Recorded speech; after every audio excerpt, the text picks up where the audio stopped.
गांव में मौजूद 100 साल पुरानी फ्लेक्स प्रिंटिंग मशीन की दास्तान। ना बड़ा शहर ना बड़ी फैक्ट्री, बस एक गांव में मौजूद छोटी सी दुकान जहां पर आज भी लोग अपना काम करवाने आते हैं। आज हम आपको इस वीडियो में दिखाएंगे कि ये मशीन कैसे काम करती है और क्या क्या चीजें बनाती है। जानिए इस वीडियो में। ये अभी पाकिस्तान में तकरीबन जदीद के हिसाब से ही है, और पाकिस्तान में जो लास्ट मॉडल आए हैं प्रिंटिंग के वो तकरीबन 19 तक है। अभी पाकिस्तान में जब इंपोर्ट हुई थी तो तकरीबन 60 के बाद ये इंपोर्ट शुरू हुई थी पाकिस्तान में, और ये मेड इन इंग्लैंड है। अच्छा, मेड इन इंग्लैंड है, इंग्लैंड से बनती हैं।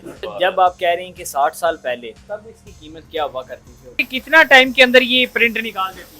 ये 1 मिनट में तकरीबन 60 कागज निकालती है। 60 निकालती है? 60 कागज निकालती है। वैसे एवरेज दूसरी मशीनें जो है वो कितना निकालती है? ये स्लो स्पीड में 60 निकालती है, वैसे 80 निकालती है। जो दूसरी है वो 150 के करीब है जो नई आई है ना। अब तो बड़ी मशीनें जो आ रही हैं जो बाहर के मुल्कों में है, वो तो सारी ऑटो ही हैं। उसमें सफाई वगैरह भी खुद ही होती है।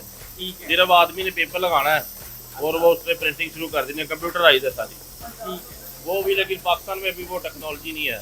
अच्छा, तो ये जो 1000 प्रिंट हमने निकाले पंपलेट जो है उस पर कितना खर्चा आ जाता